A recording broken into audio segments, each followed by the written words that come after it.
Good evening and welcome to Anime-Zing Radio here on YouTube, Facebook, and Twitch. I'm your host, Doug Engler. Joining me in the co-host seats, as always, is our good friend, Mr. Darren Starling. Hello. I'm And, not the one.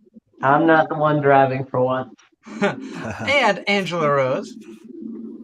Hello from the road. As a reminder, we want everybody to know Anime-Zing Radio is brought to you tonight by Home Circle Media for the latest and greatest in anime gear, everything from pens, pencils, stationery, and officially licensed art books. Be sure to check out homecirclemedia.com today or look for them at an upcoming convention near you. We're also brought to you tonight by Casey Fox for all of your artwork, cosplay, and photography needs. Be sure to check out Casey Fox, that's KAYCIFOXX, on Facebook, Instagram, and TikTok. Also, look for them as they return to tabling at AAC, or another anime convention, this October, coming up in Massachusetts. Tonight, we've got an awesome show for all of our listeners out there. We have got an amazing guest co-host who won the opportunity from our giveaway at Puchi Con in New Jersey. Please welcome Levi, and I don't want to butcher your last name, so I'm not going to try. It's Winkowich. Winkowich. I would have been way off, so that's why I'm like, I'm not going to butcher it. It is a hard last name to say.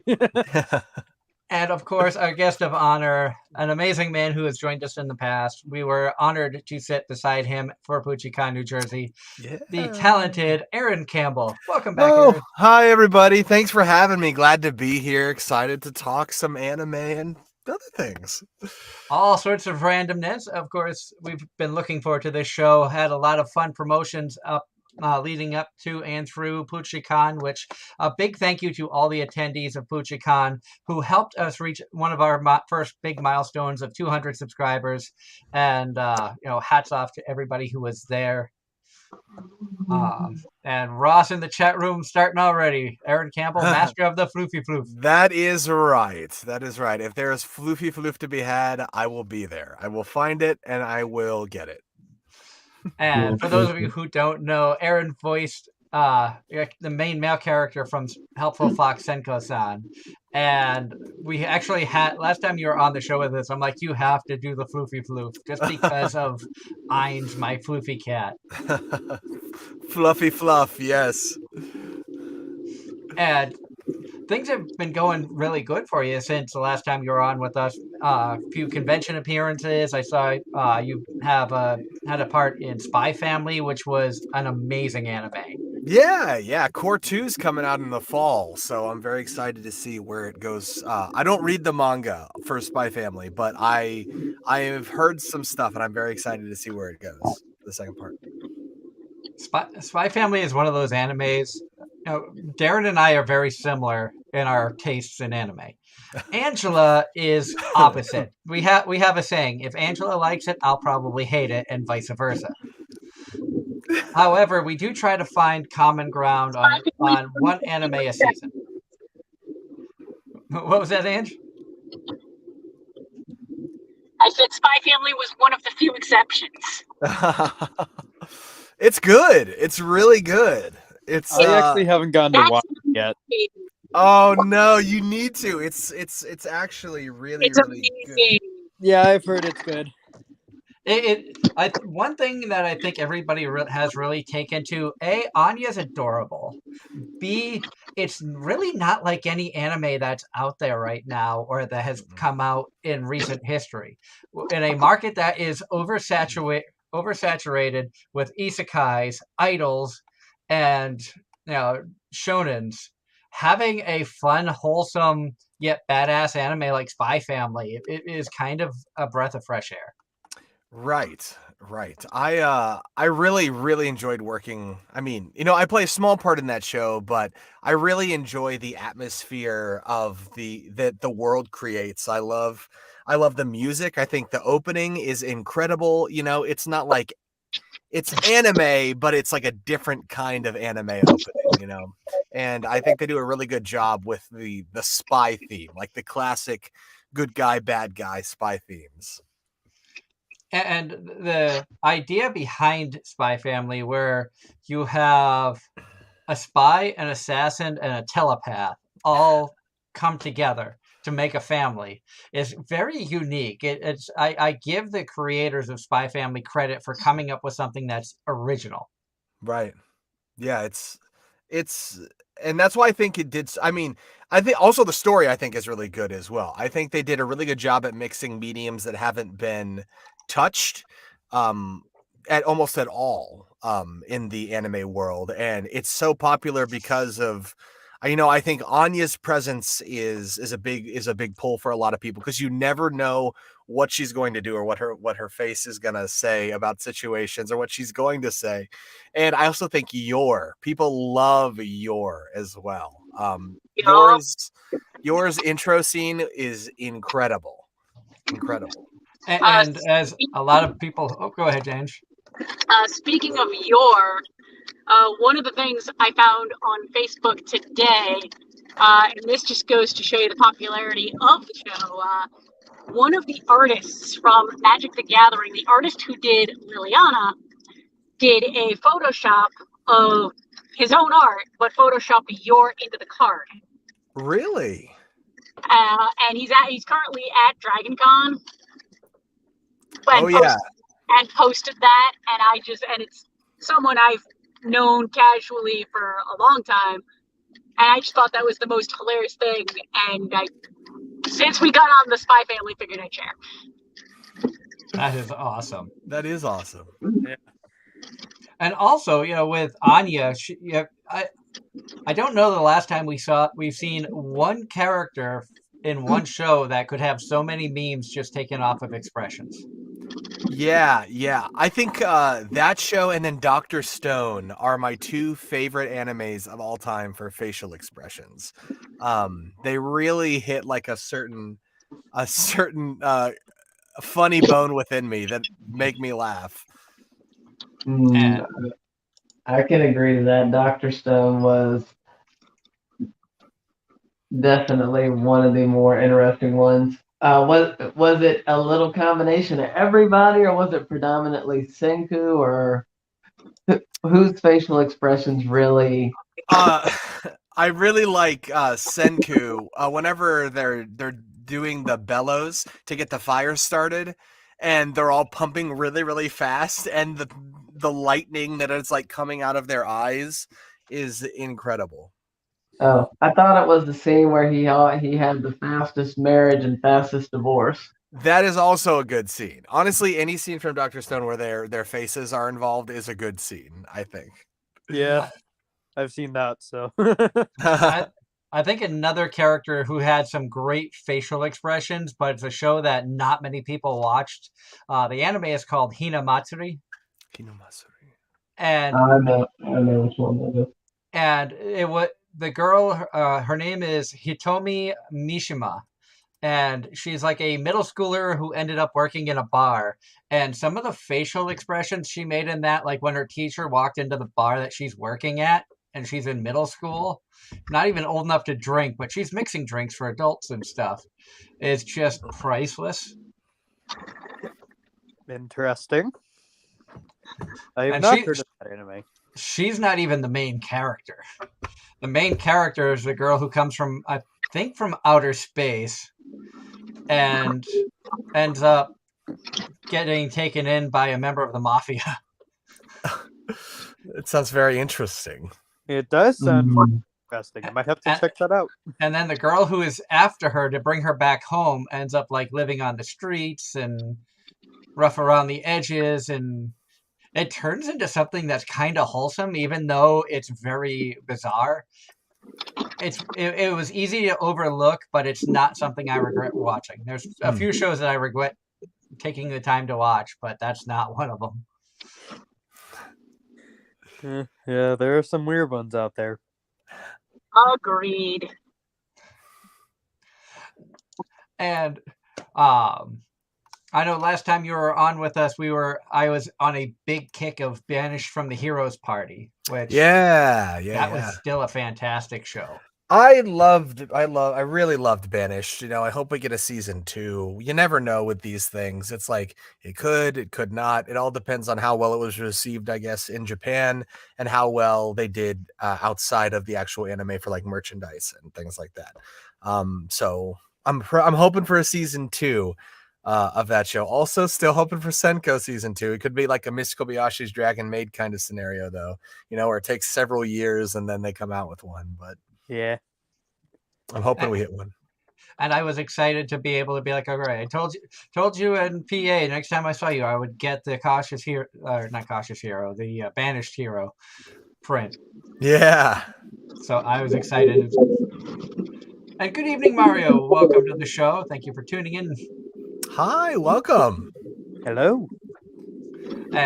If you're just tuning in, we have 2 amazing people joining us tonight. Levi, who won the chance to join us from our contest, the giveaway we did from Puchi Con.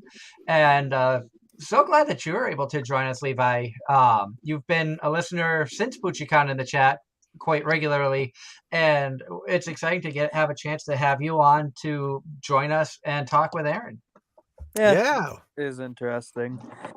This is the first time that I've actually done any of this stuff, so. Well, welcome. I'm glad that you're here, man. Thanks.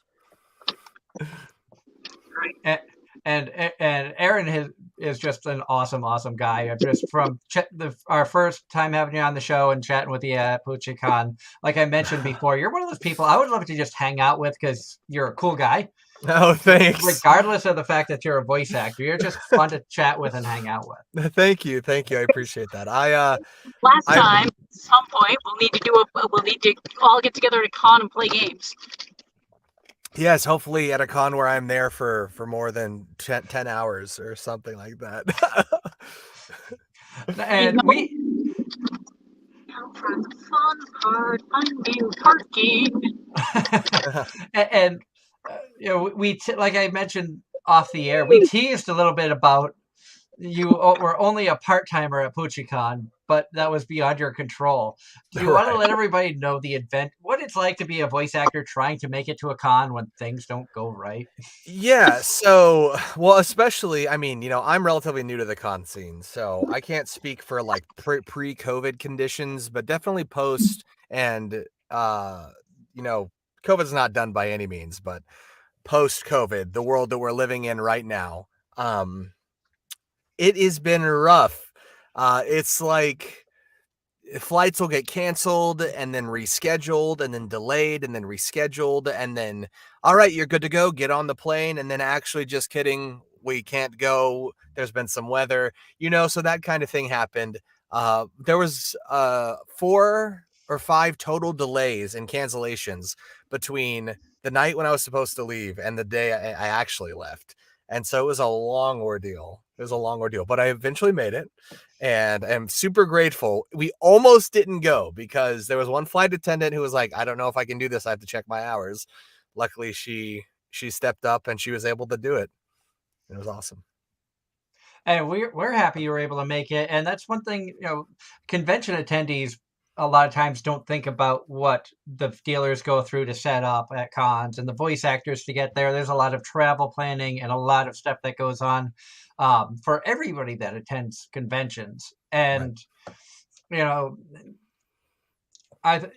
hearing stories like this, makes it more appreciative of the fact that you were able to come out. And I think it gives the fans an opportunity to appreciate how much you as voice actors appreciate the fact that they're fans of yours because you want to be there. You do what it takes to be there to get to meet the people who support you.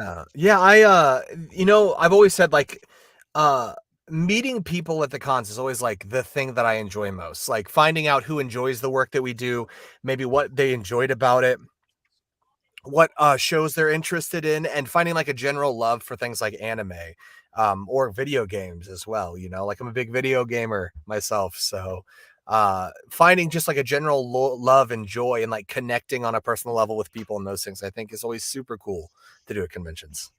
And I've found that at smaller conventions, it's easier to connect with the guests who are at the convention.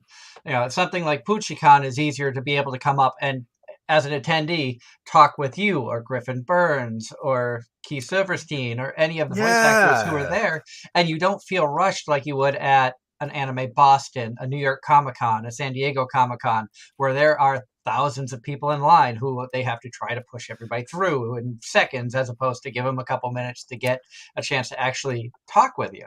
Right. That was the first time had ever met Keith or Griffin. I got to meet Tara very, very briefly as well, but they were great. They were so cool. And like Keith, he's just got that voice. He opens his mouth and you're like, oh, Keith Silverstein, like, oh goodness, like, are you talking to me? He's awesome. He's awesome. And it was super cool to play celebrity family feud with them. One of the things I really like about Puchi Con is the game shows. I'm terrible at it, but I have a lot of fun when I try to do them. And Levi, what was your experience of Puchi Con, being able to go meet the guests and things of that nature? Well, since it was my first ever anime convention, it was pretty good. I got to see a lot of cosplay and stuff like that. There was a lot of stuff that I could get, and I actually got one person to sign a photo. It was from Naruto, and he was the voice of Kurama. Yes, Paul St. Peter. He's great. He's funny too. He's funny. I was like, what are you doing? Like, he comes in wearing this pirate stuff, and I'm like, that is so cool. Like he doesn't care at all about like how other people. He's like, you know what? I'm gonna dress like a pirate. I'm like, dude, that is so cool. Like, I'm gonna start steal a play from that book at some point in the future. I love that. Yeah, we came in and he's like, "Arr, I got a pirate panel coming up later," and it's like, you best be there or I'll be after you booty. And I'm like, unfortunately, we're going to be live on the air at the table during your panel. So unfortunately, we can't make it. Yeah. And Sharka, good evening. Sharka says, Aaron Campbell is amazing. Oh, that's very nice. Thank you, Sharka. What is your favorite show that you have seen that I've been in? If you have one. If not, if you're just saying that, great. I feed my ego as well, I guess.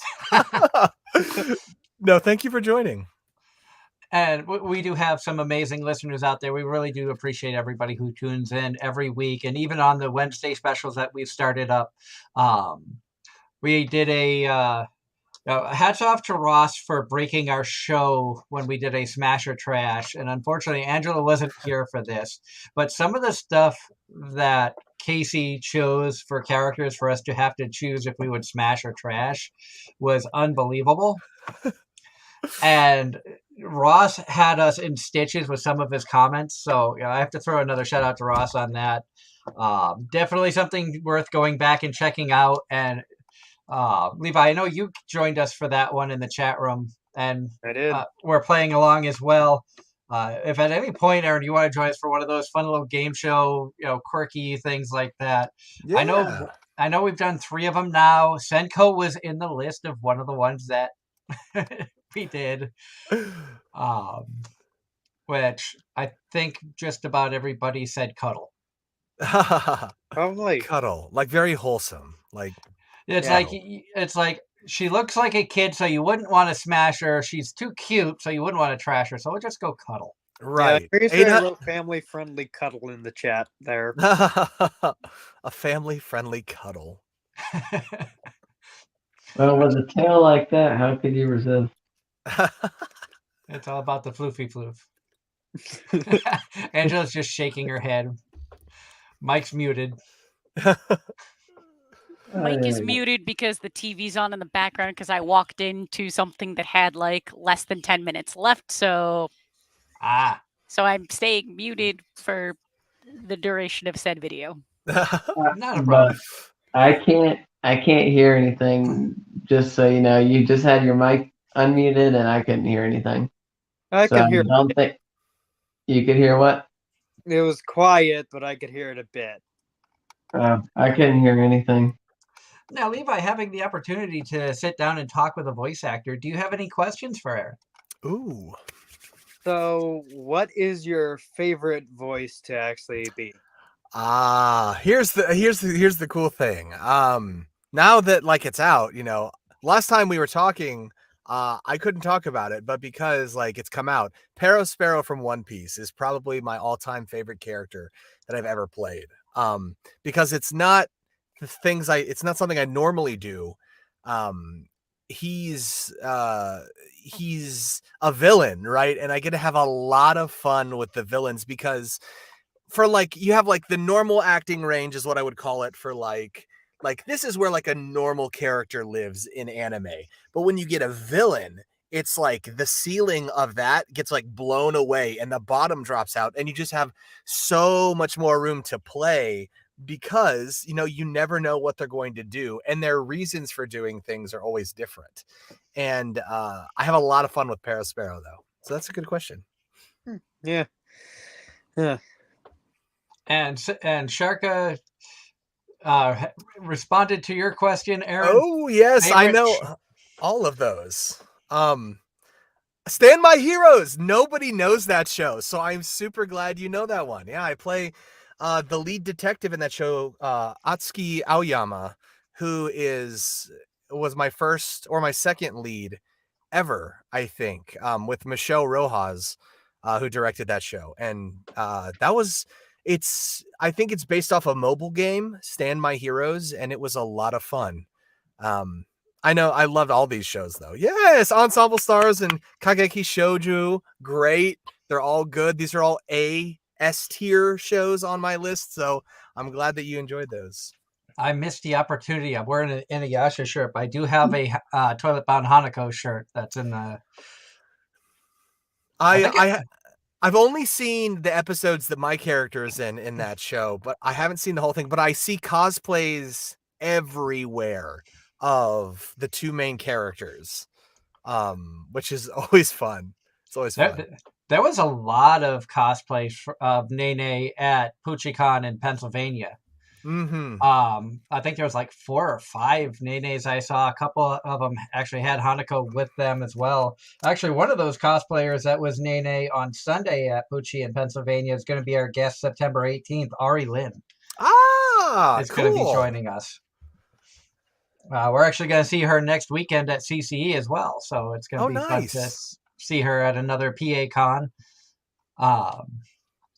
So it's got to be fun for you, Aaron, to go out and see cosplays of characters from shows that you voice in. Some of you voice a lot of characters that have like ordinary outfits, so to say. I mean, Bondman is a little bit mysterious, but being a spy could be anything.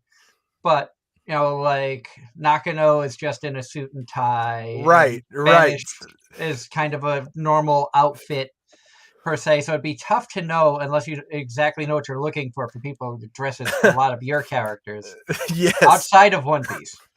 This has been something that I've like just grown accustomed to recently is like on my banner specifically, people are like, I don't know this. And then they'll look at my prints, they'll be like, oh, you were this guy?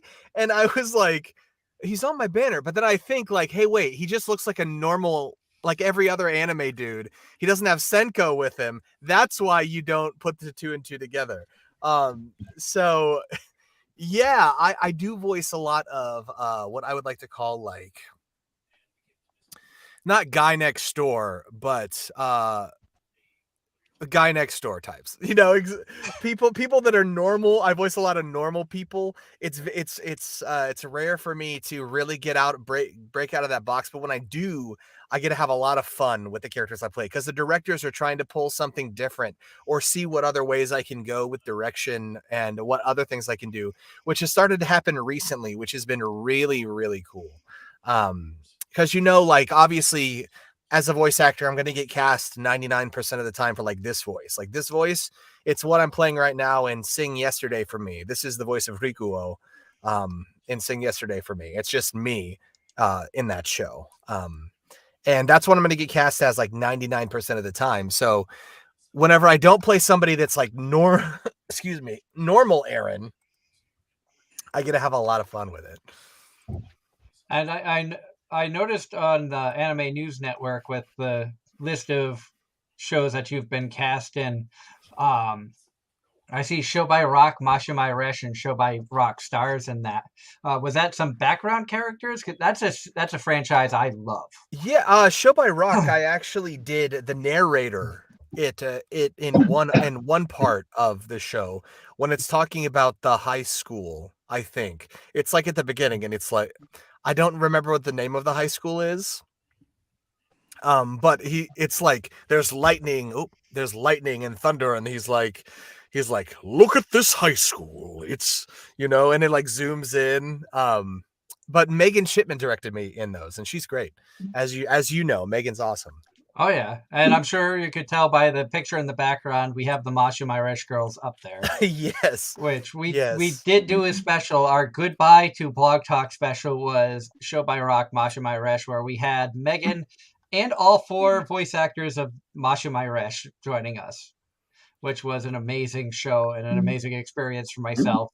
That was one of those fanboy moments for me. I won't lie. Now, that's actually a really good segue to Ross's question in the chat for Aaron. How do you deal with the anxiety of excitement of talking to some of the huge famous voice actors? For example, Bryce Papenbrook? I think I Bryce pronounced that Papenbrook and correct. Christina V. So what you need to remember is like at the end of the day, we're just normal people. I'm just a normal dude. All I do is do voiceover, right? It's like this is my job. I have fun with it. I get to play fun characters. And like the voice actors love the characters as much as the fans do. Well, not all fans, but most fans have the same level of love for the characters that the voice actors do. And so when you come up and talk to them, it's just like a normal conversation, we really do love talking with the fans, and if you have any anxiety, what I try to do is I try to bring people over to me because I know it's weird. It's like I get that way whenever if I'm in a line to see like Mark Hamill, or if I'm looking at like people like that, I'm like, oh, like he's there, like he's there. It's Mark Hamill, but he's just a guy that loves acting like I do. And so trying to find the things that you connect with each other on is a really good segue, I think, to making you be less anxious when you're talking with actors. And to add on to that, from an experience we had on the show, we had a young local to Boston voice actress named, what was her name? I'm trying to blank now. I am so sorry. You're good. I just seen a post of hers. But she does some voices on like YouTube for a small channel, and we had her on as a guest co-host with Bryn April. And Bryn was like, and she was like freaking out a little bit because she's like, "Oh my God, I'm talking with Bryn." And Bryn's like, "You're a voice actress too. You're just like me. So we're equals here. It just happens that I'm in more stuff people know than you are currently, and it's kind of a cool thing that a more established voice actor will look at an up and coming and be like, no, we're just equals and nobody's better than anybody else. It doesn't matter the credits. We're all still doing the same job." Exactly. And I'm scrolling through hoping I can find. I'll probably be easier to go through past guests to find it, but. And Ross, that was not a weird question at all. It actually was a really good question. Yeah, it's a good question. Because there's a lot of things, especially for you, Aaron, where you're still new, like you said, to going to conventions, and you're getting your feet wet at some of these ones now. Mm-hmm. Yeah. I'm not like a big quote, like one of like the big voice actors who is known for a lot of stuff. I have done a lot of stuff, but there's not a lot of notable characters I've done that people would be like, no way, you're in this. I would say like I'm at the point in my career now where I'm starting to get the credentials to where people are like, oh yeah, like I've heard you before. And it's nice because I didn't know if I would ever get to that point in my voice acting career, but it's nice to know that I'm kind of starting to work my way up, you know, and maybe one day I'll be in a show that's like really cool or really big, and I'll get my own pop figure. That's what I've always wanted. I want to get a little pop figurine that I could sign and have and put one on my computer. Yeah, you just know you're staring at yourself. Right. It's one of our more recent guests was one of the voice actors from Genshin Impact. Oh, and that was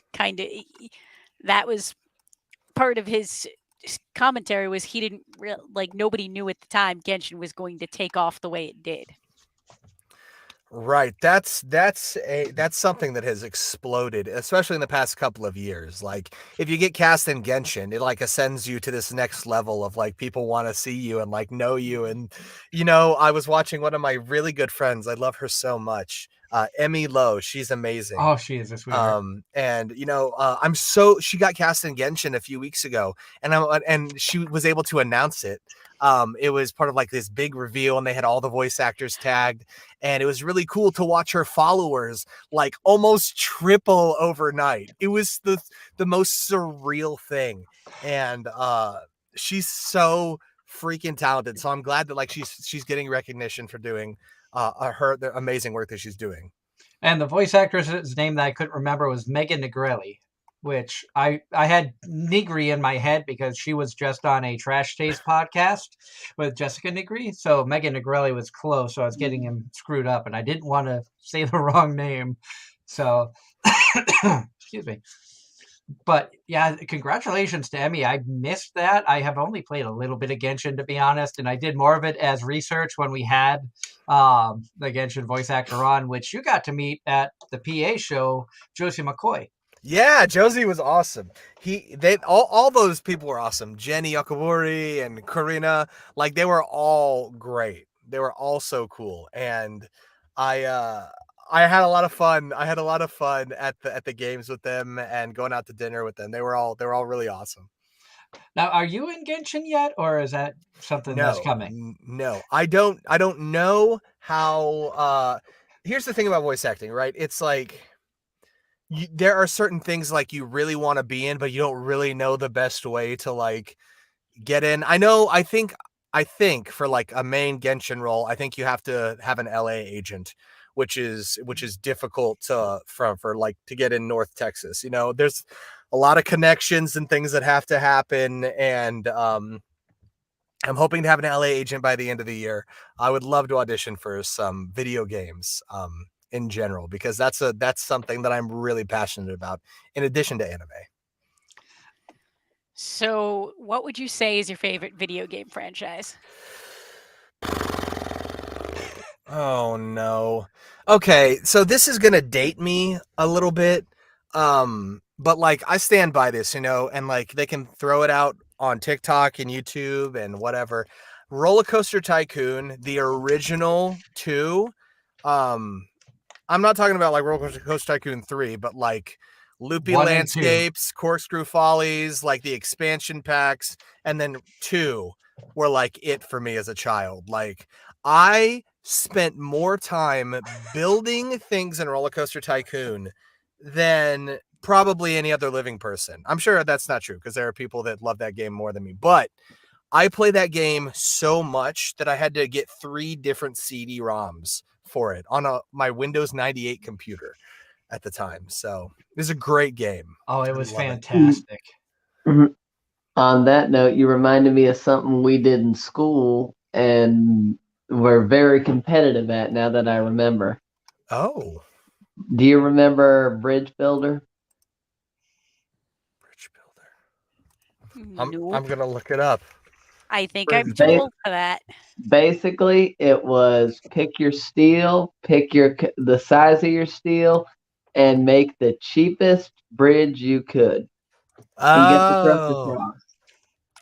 Either build the cheapest, see how expensive you could get it. Just make a bridge to get the truck across and watch it play out. I feel like there are some mobile games that have very similar. They probably stole it right from that game, actually.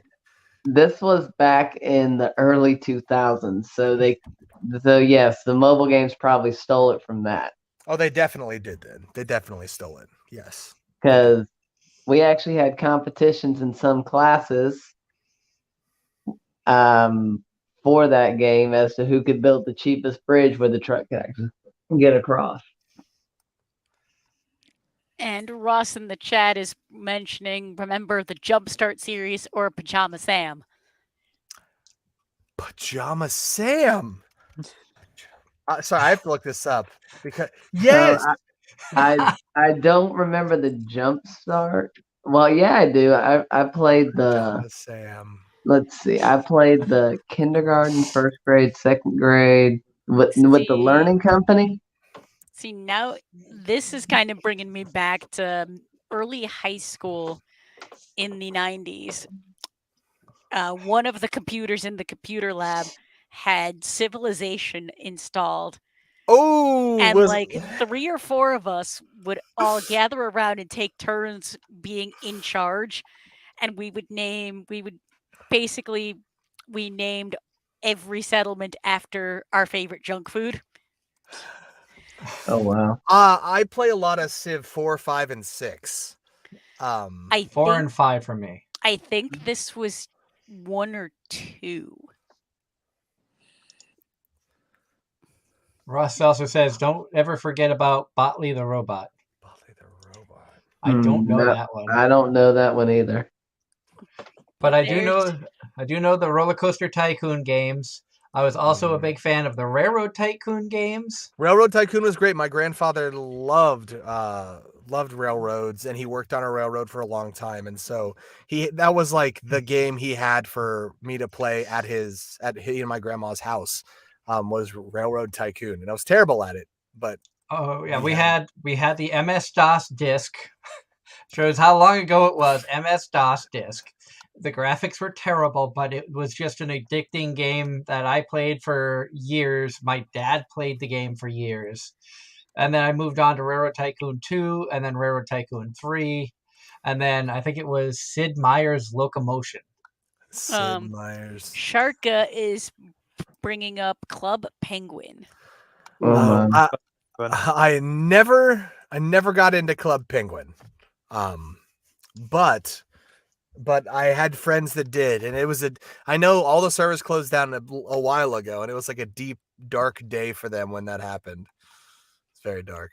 And that's when isekais happened. People got sucked into game like Overlord. That's right. I was actually gonna bring that up, Doug. How dare you speak into it? Overlord's a great show. I love Overlord. Are you caught up with this season? Yes, I play Philip Dayton-Layer Montserrat in the show. So I've actually directed some of this season's episodes as well. So I am very familiar with the series. I love it dearly. Awesome. So someone else that's caught up on it. I still have to finish. I still have to watch season 3.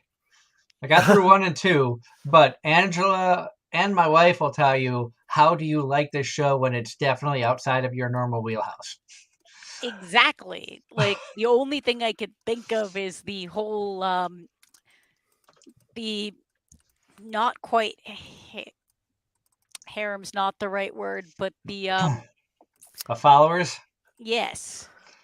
I actually enjoyed the storyline of season 1. Some of the characters were fun. I won't lie, Mare and his sister kind of were the ones that drew me in because of Isekai Quartet, wanting to know who these two characters are that had the different colored eyes, because that's something that has intrigued me about anime characters a lot of times. Mm-hmm. And then watching it and becoming a fan of like my wife loves Albedo and I like the other one, Shoutier. I'm more vampire than succubus, I guess. Everyone loves Lady Albedo. Speaking of which, and I'm not going to give any context and don't go too into detail, what did you think when you saw her sister? Albedo's sister? Yes. I will keep my comments on that for a different time.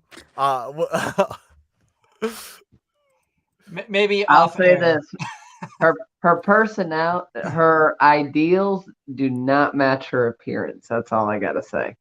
Yes, you are correct. And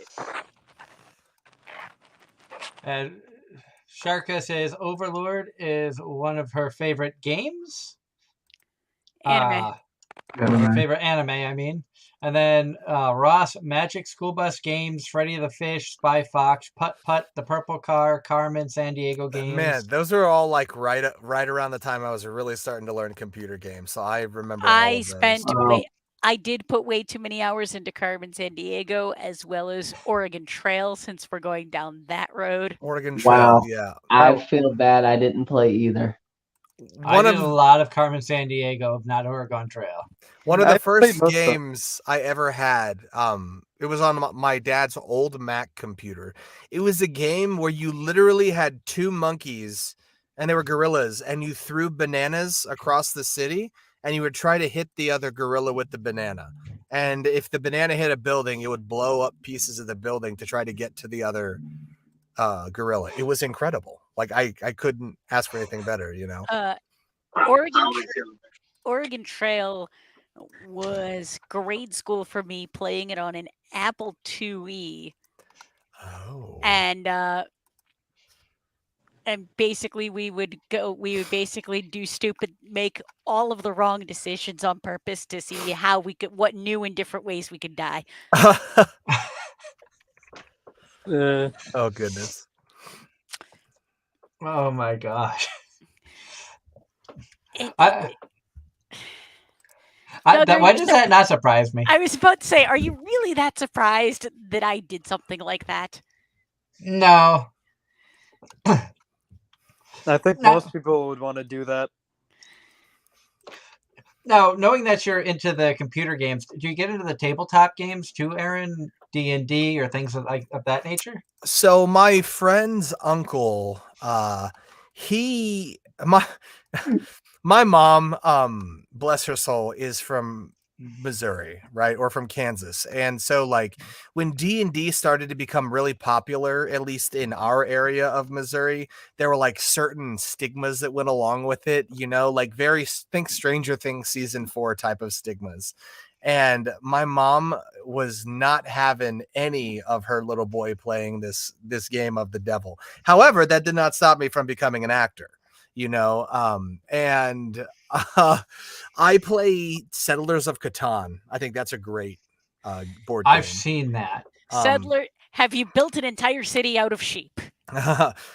We call them sheepy peepees. So I collect all the sheep, and then if people want the sheep, they come to me, the sheep overlord, for the sheep. It's the empire's built on sheep. This is a very common meme, actually. But my friend actually did it because they had the sheep port, and it was just dumb, and we all laughed. I don't remember how many of us were sober by that point. It's a great game to play, and even better if everyone is intoxicated. Sounds like it would be a fun convention game next time we're all together. Oh, yes. Catan is great. I love Settlers of Catan. I have not touched Catan in upwards of 10 years, I don't think. I've never played it, only seen it played once on Will Wheaton's YouTube channel when he was doing a lot of tabletop gaming. I discovered a bunch of different games I would like to try, including Ticket to Ride and things like that. Ticket to Ride is amazing. That would be right up my alley because I'm a railroad fanatic anyway. Board games. My story with how I got into the board games is actually similar to Aaron's. My parents, I moved back home, transferred to UMass Lowell, and got into the gaming club, and my parents were kind of not happy with me about this. But they couldn't do any. They didn't have a reason to. They couldn't find a reason to tell me not to because I was actually following all of the house rules living at home. Right. I never missed curfew. I never was late to work. And eventually it got to a point where I'd be doing gaming Friday nights, and Saturday after I got home from work, Mom would be like, "How did you get home last night? So and so drove me home. Were you drinking? No. Was the person that drove you home drinking? No. Just gaming. What time did you get home? Hi. It just About that time. at the correct time. If I had to be at work for 5 a.m., I had to be home by 10, which not unreasonable. Right. And eventually they figured it out, and eventually it was just a discussion, and I said, "Yeah, I don't care. I'm doing this because I have fun." Good for you. Good for you. I think more people should play board games. Come on, Pancake. There you go. All right, I have to share this one from Ross. The games I actually played, being the baby brother to two older sisters, was Pretty Pretty Princess, Dream Phone, Shopping Mall, and Easy Bake Oven. Easy Bake Oven is nothing to scoff at. Easy Bake Ovens are incredible. Well, they were kind of dangerous. I can't believe that, looking at like the quality of things that they let kids play with between like the 1950s to 1990s, early 1990s is actually kind of impressive.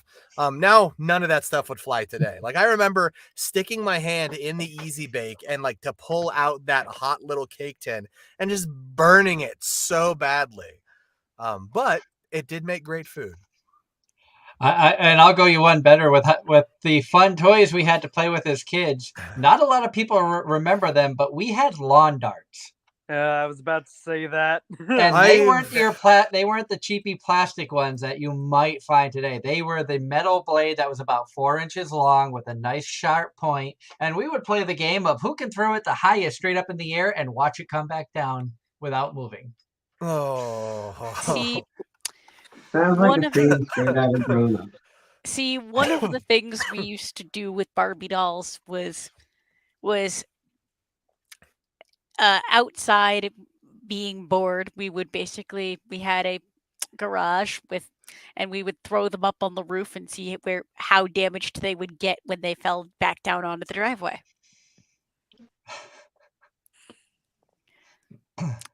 And then subsequently, every summer, at least one Barbie doll would be a casualty of the lawnmower. Because it would end up falling in the grass and we'd forget about it. Happened to one of my clients the other week.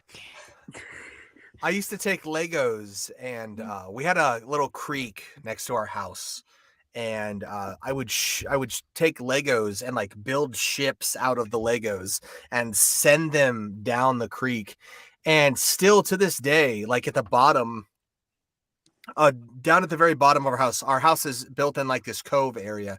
So it's part of like the very back part of the lake, of this big lake. And down in that cove, I will still find, when everything dries out, when I visit home in like the middle of the summer or something, I'll still find little Lego men stuck in the mud, like perfectly preserved Lego guys that I'm like, I've been looking for years that I don't remember sending down with the ship or the boat, And Sharka in the chat says that she played with Beyblades as a kid. Beyblades, let it rip. Yeah. I had a couple Beyblades. I laugh at that because I just saw a post on my Facebook stream earlier today that I think CCE has a Beyblade tournament going on, but I just saw the picture. I didn't see the writing around it. And I'm like, those are weird looking disc golf discs, because that's where my mind has been recently. Because sounds about right. This weekend it was the World Championships for the PDGA. 2 weeks from now, we're going to Smuggler's Notch in Vermont to watch the professional disc golf tournament. Oh. So the pros who make more money throwing discs than I probably will this year, we get to watch them play on a course that I've played and is really difficult, and they make it look easy. And for those of you who know disc golf, one of the holes, and we did play it the first time that my wife and I went there, we played from the pro tee, and it was 1,225 feet from tee to basket, par 5. Oh, wow. We didn't count out of bounds or lost discs because she lost a disc and we both threw out of bounds multiple times, but I got it in seventh row. She got it in 9. I'd rather play golf. I feel like I'd be better at golf. I don't know. I've done both, and to me, disc golf is more challenging and more fun. Well, it matters if you know how the technique of throwing it, then it can matters which game is better.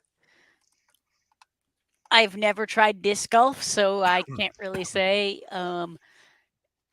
Actual golf, I don't have the patience for. Actual golf is Me neither. fun when you can break stuff. Me neither. Yeah. Like to the point where one of the things in Vegas, I went out to Vegas for a buddy's bachelor party, and the rest of them did. We were all at Top Flight. The rest of them did the driving range, and I was like, "Nope, I'm going to the pool. I'm gonna sit there at the pool, watching sports, and sitting on my phone."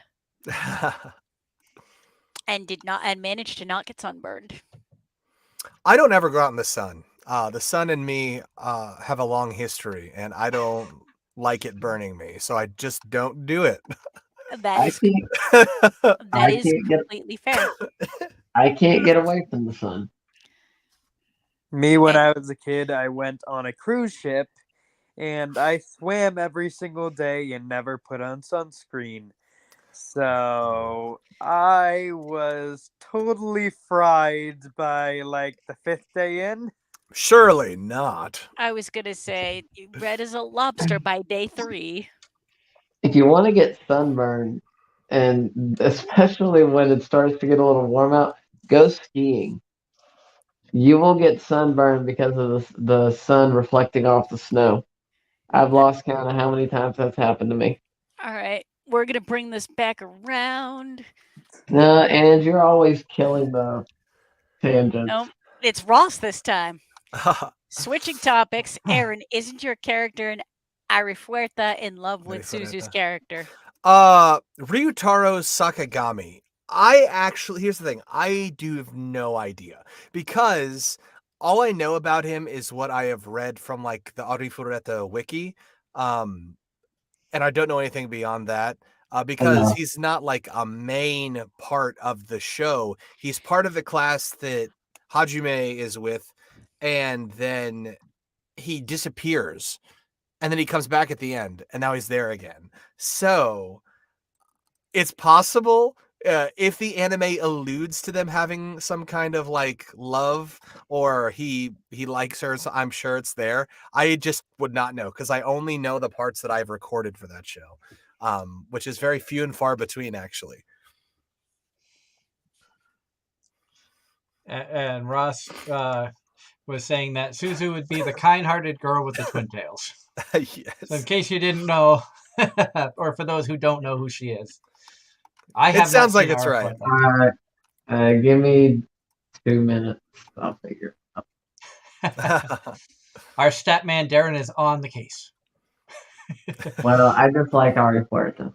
So now, going back to one thing that you were talking about before, by talking with voice actors and stuff like that, you had a pretty good connection chatting with Paul St. Peter beside you. I saw you chatting with Keith Silverstein and stuff. Is it a lot of fun as a voice actor to compare notes? And, obviously you guys can pull information and learn from each other based off of careers, and I'm having trouble with this, how do you handle it, and stuff of that nature. Right. Well, the great thing about it is that like every voice actor I've talked to is like very, very willing and open to like give suggestions for things. Like Jenny Okobori, I saw her prints and I was like, this is so cool. Like, where did you get this holographic print done? And she was like, oh, I got it at this place. Like, and she's like, and she wrote down the information. She gave it to me. I use them now. And, I've talked with her about like LA and what she likes about it, and she asks about Dallas. And so it's very cool to like make these relationships with other actors at cons and then like continue them through Twitter. Like I still roast Jenny on a daily basis through DMs and she roasts me right back. It's like a relationship that is really fun. And yeah. Jenny was a sweetheart. I regret not being able to get around to the tables sooner at Puchi Con PA to get to talk to everybody. Obviously, having a table of our own and stuff restricted what we were able to do. Plus, having a 4-year-old, she had a lot of fun as you guys were packing up at the end of Sunday, walking up and we walked up to Jenny's table and my daughter points at the picture behind her and goes, "That's you." And then and she having a nice conversation with Jenny, and my daughter's like, "I'll write my name for you." So I gave Evie a piece of paper and she just put some scratch down trying to write her name out for Jenny and gave it to her. Oh. And Jenny was like, "Here, let me write my name out for you." So it wasn't really an autograph, but she wrote Jenny Okabori on the back of a sticker, which we still have for Evie for when she gets a little older. And then when we saw her a month or so ago at Kineticon, she remembered us because of the interaction with Evie. That's great. So hopefully we're able to reach out to her and get her as a guest on the show, because I had a lot of fun chatting with her. She's so nice. Yeah, she's great. And now you were talking about wanting to get into video games, but of the work that you've done, are there some titles that you've been a part of that were kind of like, oh my God, I'm in show X? Yes. I would say the first time I found out I was going to be in My Hero Academia, I was really excited. Because, like everybody hears about My Hero Academia and it's like such a cool show to be a part of just in any capacity. I think I'm a big One Piece fan, like One Piece is the thing that got me into doing voice acting, and like made me really want to pursue it. And so like being able to be a part of that world and like a big part of that world coming up has just been so cool and so surreal to me. I think those two franchises right now in particular are the ones that, and Attack on Titan, I'll just say like the big ones. They're always so cool to be a part of. Absolutely. I would think One Piece would have more meaning, where that's been going for so long. It's such an iconic franchise. And it's cool to see a lot of new faces that are coming up through the voice acting world with an opportunity to get into a show that a lot of you probably grew up watching, have known about it for a long period of time, and never thought you'd have a chance to voice in it. And right. Yeah. Well, whenever the anime has been going now for 20 years. So it's been going a while. And knowing that like I get to be a part of something that is continuously going still, even the manga is being written still, and that who knows what the end of the journey will actually look like for all of the Straw Hat Pirates and everyone. It's just so cool to me. And we know, good God, I'm stumbling over words here. That's okay. Anthony Bowling, who's directing One Piece, who's awesome. I was gonna say he is one of another guy who I would love to hang out with at a con. Unfortunately, I've never had a chance to meet him at a convention, even though he's been in this area twice, and both cons we had to miss for various reasons. Right.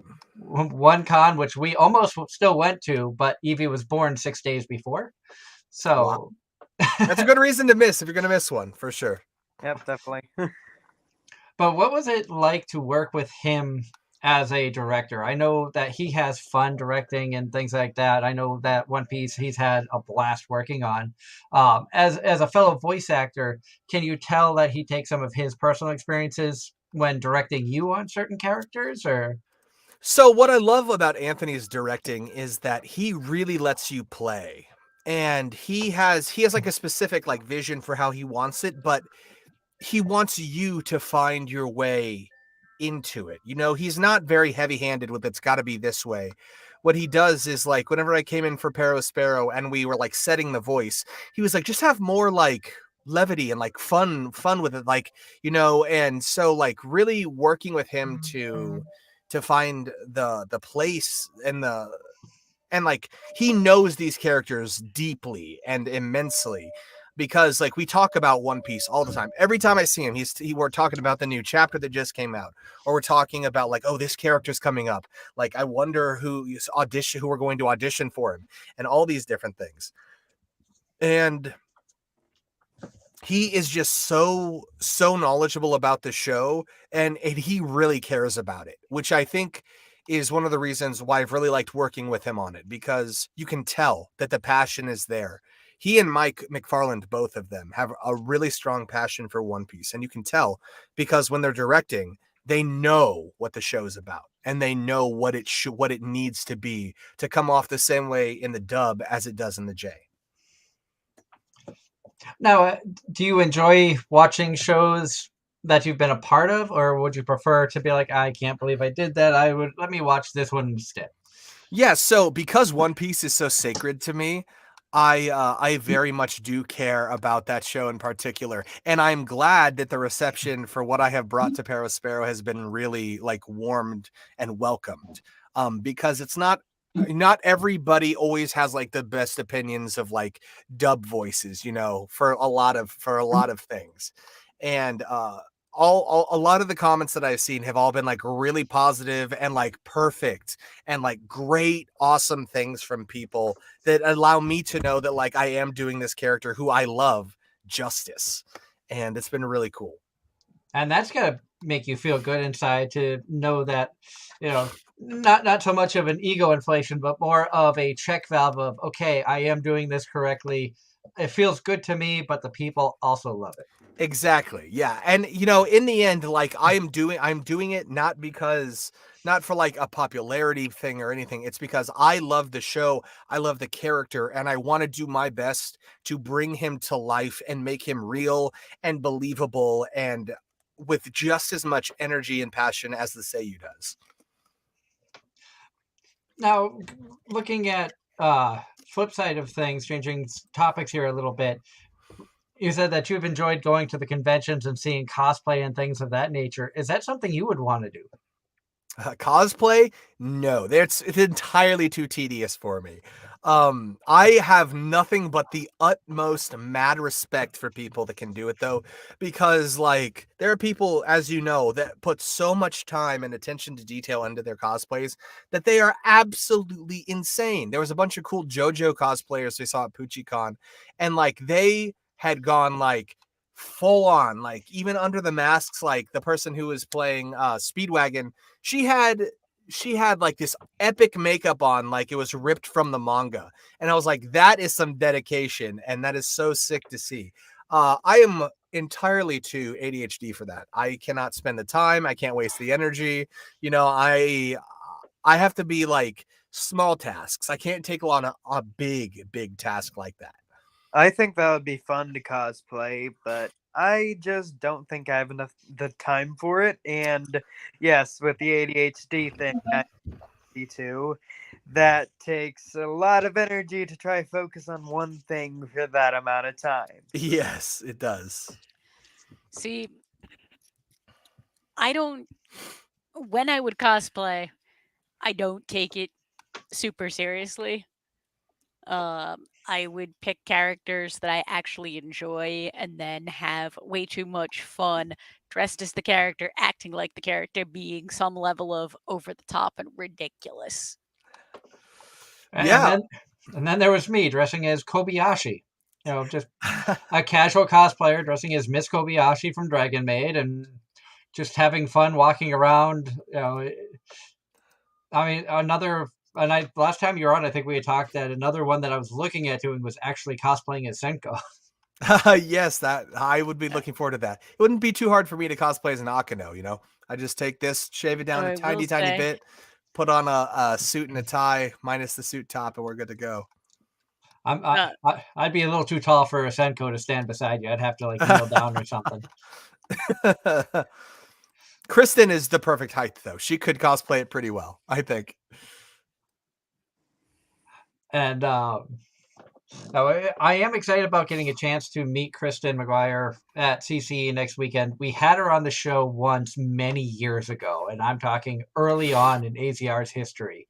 She might have had 4 or 5 named characters to her belt, so she was really new on the scene when we had her on. And scheduling conflicts and stuff, we haven't been able to get her on in a long time, but would love to have her, especially where she went on a role of iconic characters and stuff like that, with Senko and Malim and that just goes on and on. Yeah, she's been crushing it. And you've been crushing it too. Don't sell yourself short, because you've had a lot of good roles, and I can see just good things coming for you too. Oh, well, thank you. I try my best every day. I get in, and like, again, like, to me, it's about doing the character justice. It's not how big it is, because every part I have fun playing, even if it's little bits or Walla in the back. Like, that is some of the most fun, because you have so much more freedom to just do things in those sessions, and I'm always grateful for the work that I get. And with the Walla, you can kind of get away with a lot more than you can if you're a main character. You can kind of get away with saying certain things or acting certain ways that right. you couldn't get away with as Nakano. Or correct. Doing voices is always fun. My voice range is pretty good, so I can do a few voices, but it's always fun. Now, I'm curious, and we probably asked you this last time that you were on, and I don't fully remember the answer, but what was your interest? What got you wanting to be an actor and voice actor? Yeah, so I saw Andy Serkis's performance in Lord of the Rings and the Two Towers, and like, that was it. Like, I couldn't believe that something of that caliber could come out of somebody's mouth hole. I was like shocked the first time I saw that movie, because of how real Gollum and Smeagol felt to me as a person. I was like, there's no way that that's not a real person. And from there, I just started, I watched a lot of cartoons growing up as well. And so it just kind of helped solidify for me personally, that it's a really cool thing to be a part of, and to work toward, and to really delve into as like what I wanted to do in life. And so I learned a lot of voice impressions. I auditioned for some stuff, moved down to Texas. I've got my master's in acting down here, and I've been working ever since. And another question from the chat, Ross says there's a lot of anime announcements that came out recently, and there was a weird one that I saw. But if you got the chance, could you see yourself doing a voice in Vending Machine in Another World? I've seen it. I just talked with Kristen McGuire and Cliff, her husband, about this show 2 or 3 days ago, or several days ago, and I couldn't believe that it's an actual anime, but it is. I can't wait to see what they do with it. I would love to play an inanimate object, because there are no flaps, and when there are no flaps, you have so much potential to just do what you want to. Yeah, that'd be a lot of fun. It'd be so much fun. Plus, like, you could make a cool print of like just a vending machine, and like, it's super unique. That would be something interesting. I would love to see what an artist could do for like a vending machine like that. Yes. And Ross is asking, what are flaps? So flaps are the what happens when the anime character talks. So every time my mouth opens, that would be considered a flap in the anime world. So whenever a character opens their mouth, that's a flap. If a character doesn't have any flaps, it means they're wearing a mask, or you can't see their mouth move, or there is just no mouth movement at all. And when that happens, it's like a free pass to really be able to act and not have to worry about the timing of certain things. So like Einzugon, where he doesn't normally open his mouth. It's a lot of the jawline is just always shut. Right. So Chris Guerrero, and he's awesome, because he knows that character. He's voiced him now for 4 seasons. He's voiced the audiobooks as well. And so he knows more about like the Overlord world than anybody. And because he has no flaps, he gets to really play with Ainz and with Momonga, which is, and like being able to direct him several weeks ago was so cool, because of I never worked with him in any way before, and that's the first time I actually like got to meet him, and watching his process was awesome. Now, where you're getting into the directing side of things, And being able to learn that, is that something that you're also using to help you learn as a voice actor, seeing how other people prepare for things, helping direct them into the vision you see to help give you ideas for future characters you may have? Yeah, so it's been really eye-opening and interesting in a couple ways. The first one being that I get to work with so many different people, and everybody has a different process for voice acting. Not everybody has a master's degree, so like there is like different techniques that I use that other people don't, and some people do have a master's degree who were trained in a different way than I do. So like seeing the different processes that people go through to get to the final place where they record these lines has been really cool. Some people record things in what we call a chasing way, which is where you would kind of like see the picture and you would just kind of read along with it first pass to try and match the flaps. And some people are amazing and can do it perfectly and know exactly what it's supposed to be and who have been doing it for like 20, 30 years.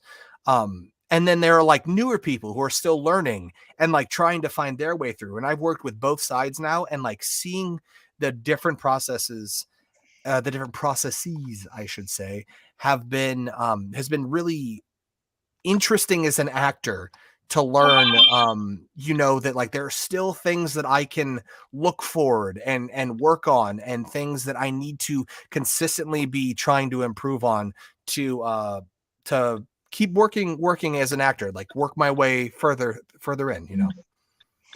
Now, with the director side of things, and I'm coming at this as I have no acting experience whatsoever. I've been interested in the voice acting world just from getting to talk with you and so many other voice actors, wanting to know more about it. Because personally I'm interested in something I think I could do. Honestly, I'd love to try it. Not that it would ever be a finished product, but it would be something that would be fun to attempt, to say I've done it. B, from a show standpoint, I'm one of those people that I want to know more. I want a lot of information from multiple aspects, especially with the guests that we have on the show. Because if I can ask questions from an intelligent standpoint as opposed to just a fan standpoint, I think it makes for a more enjoyable show rather than just being at like. So for you, it doesn't feel like you're just at a normal fan panel at a convention of how do I get started in voice? You get the Right. same questions over and over Yeah. again. So it's interesting to me to hear, as a director, what are some of the things that you look for? Have you been able to cast your own show yet, or is it more of assistant director helping out on shows? Right. So I'm an assistant director right now. So this season I have been assistant directing for Caitlin Glass on Shoot Goal to the Future, and I've AD'd every episode for that, which has been awesome. And then I've filled in for Chris George on Overlord. And then I've also done some work on the show that I'm in, Sing Yesterday for Me, which is an entirely different vibe. It's different. It's learning different kinds of genres of anime, because the thing that works for Sing Yesterday for Me, which is very like it's like normalized, naturalistic acting for a lot of it, as much of it as we can, versus a goal like Shoot Goal to the Future, which is like screaming soccer boys, like hyped up to the 10th power. They're two entirely different kinds of genres. And so me as a director learning like what works in one does not work for the other. And it's been nice to like find that dichotomy between the different kinds of genres. And Ross in the chat room says, don't forget about bloopers. Those are fun too, right? Yes, we do have bloopers, but I mean, none of those make it to air. It's we do mess up in the booth, and luckily the engineers are great about like cutting that stuff out, so you don't have any weird things happen.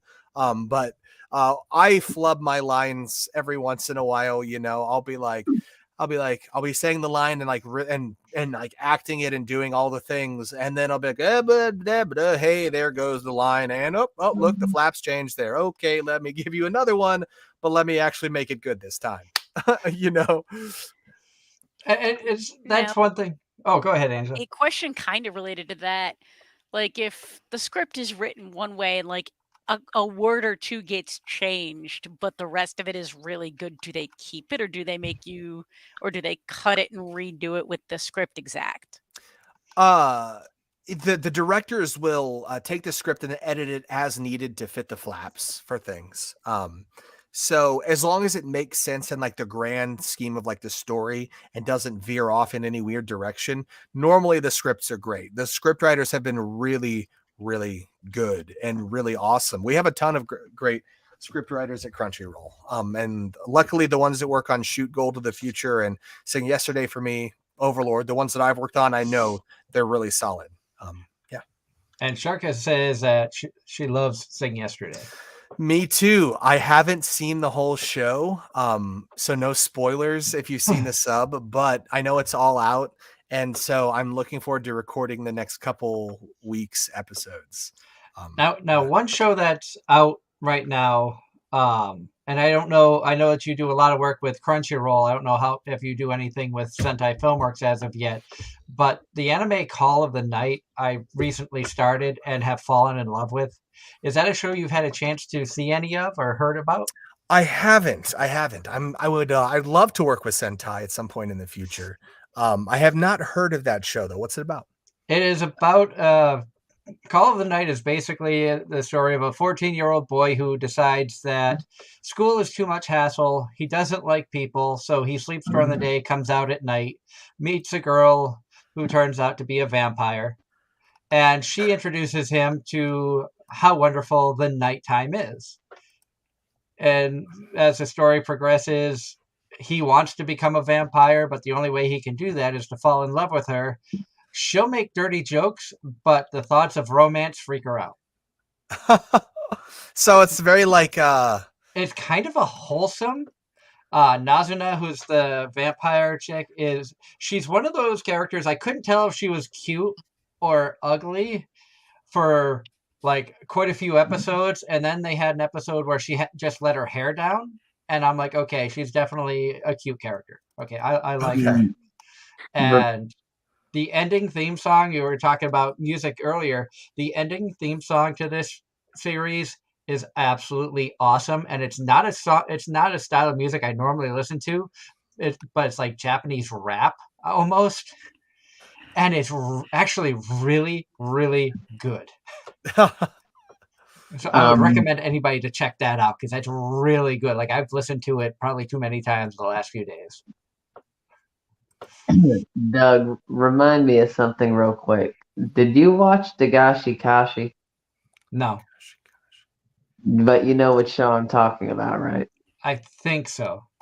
The Hotaru, the one with the purple hair and the candy obsession? You've talked about it. Okay. I can't remember if they're the same artist or not, but someone pointed that out today that they have very similar expressions. You know how you kind of see her with her hand on her face? Sometimes, yeah. Yeah, her and Nazuna they have a similar style to them. If you were to look at them side by side, you'd see a very similar art. Well, I guess you could say art style to them, and if they might be the same author, illustrator, I don't remember. Now, is it going back to like art style and stuff like that? You watch a lot of the animes that you've been a part of, and I'm sure you were watching anime before getting involved in it. Were there certain animes that you enjoyed, even if, like, I know High School DxD, Strike Witches, a few other series throughout their history, they ended up either switching studios, the art style changed a little bit from one season to the next.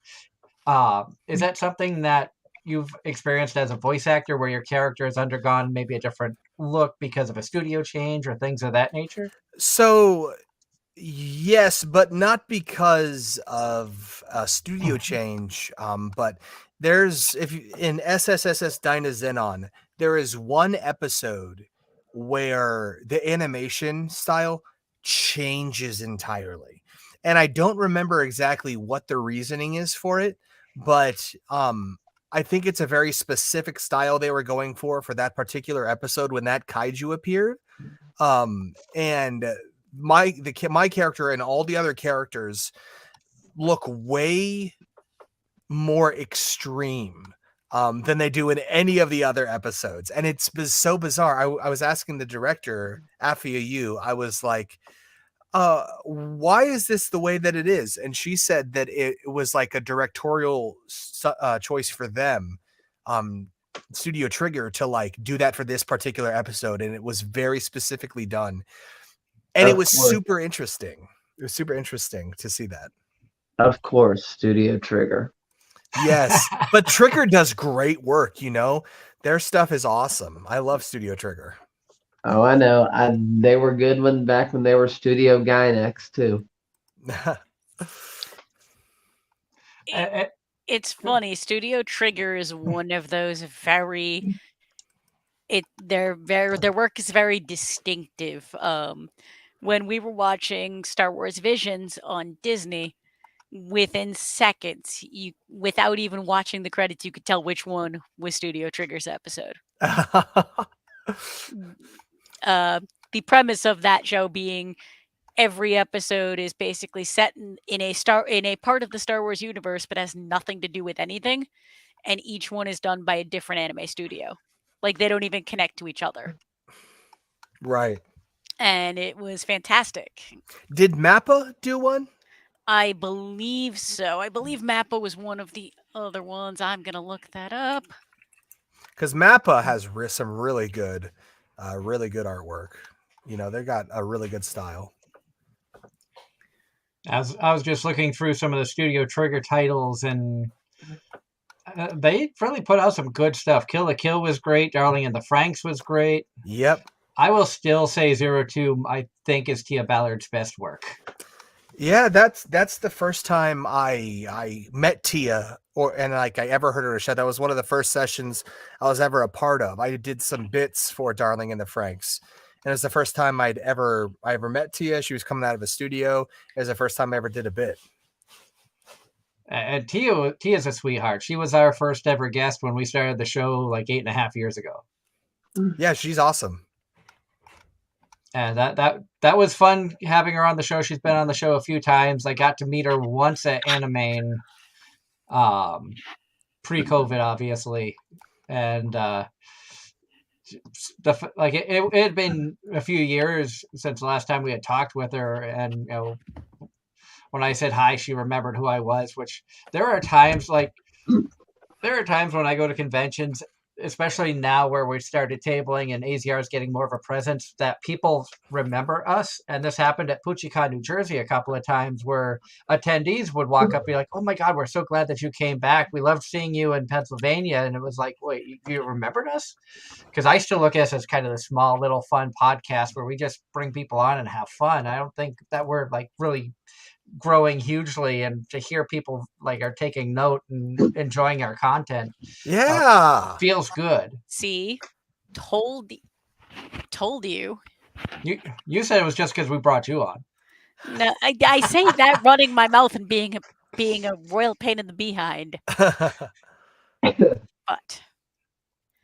But it is fun to have been a part of doing the show. And I lose interest you don't in give stuff. yourself enough credit.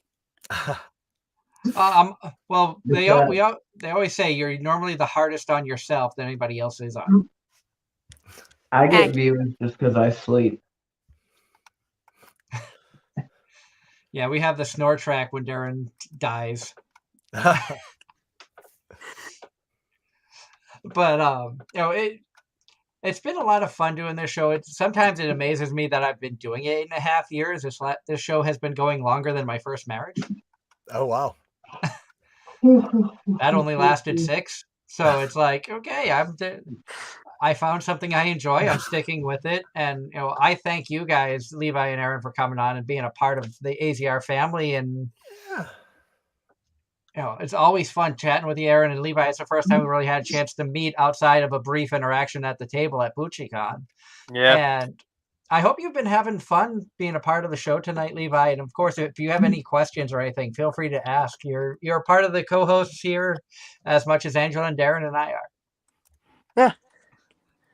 It's fun to be on here because this is my first actual experience doing anything like this. So it's just fun to know that I am talking with a good voice actor, even though I have seen you before at the conference. And Ross in the chat is saying, if Aaron loves art style of animation and great voice acting world, I recommend checking out the movie Paws of Fury. Oh, I have seen the ads for that. It looks like something that I definitely need to check out for sure. It does look Looks good. like it right up my alley. And I think it would be fun if we could get a couple of computers side by side with Roller Coaster Tycoon that Aaron and I just go battling. So you can design the craziest coaster that actually works. Yeah. We'll go to what is the name of that? There's one where you have to finish the 10 roller coasters and they have to have a certain excitement rating. We'll Is it start like with that one. 8.5? Yeah, it's terrible because it's like the worst one. But like when you get it, you're like, now what if we set up a Minecraft server and instead of doing this in Roller Coaster Tycoon, you did it side by side in Minecraft with the mine carts? Listen, oh my God, I'd be down. That would be fun. One of the YouTube channels I follow, Achievement Hunter, the things they have done in Minecraft, one of them is stupid things with the minecarts. The minecart system is one of my all-time favorite things in Minecraft. Like, if I can get a minecart system going somewhere, I will do it. So build a roller coaster out of the minecarts. Yes. My wife and I just started a new realm this weekend that we're playing on, and we found a huge cavern that just keeps going on and on with the new caves and cliffs update that they did. Like, we are finding depths that would probably were well in the negatives and digging out so much gold and steel and iron and stuff. It's like, I could make a hell of a minecart system if we could get enough iron and everything so we could have it powered. Now we just need another town to connect to so we could have a trading system set up. Yeah. I haven't played Minecraft in a couple years, but I was a big fan of the game back when I stopped playing. I just got too busy. I had a server set up when I was in college with all my friends, and it was like 30 people in the theater department, and we started all playing Minecraft at the same time, and it was fun. We had like what I called like a combat pyramid. I made like an indoor like pyramid that was like 100 by 100 by 100 by 100. You know, it was like massive, so that monsters would spawn inside and you could go farm experience if you wanted for things. It was great. My first experience with Minecraft was in Minecraft Pocket Edition, where you could still have the nether generator and you had to build the special thing around it, and it just summoned the netherrack tower. And Ross in the chat room says, I suck at building stuff, referring to Minecraft and Roller Coaster Tycoon. And he also says, I think Levi is doing a really good job being a guest co-host. Yeah, he's been great. It's been fun.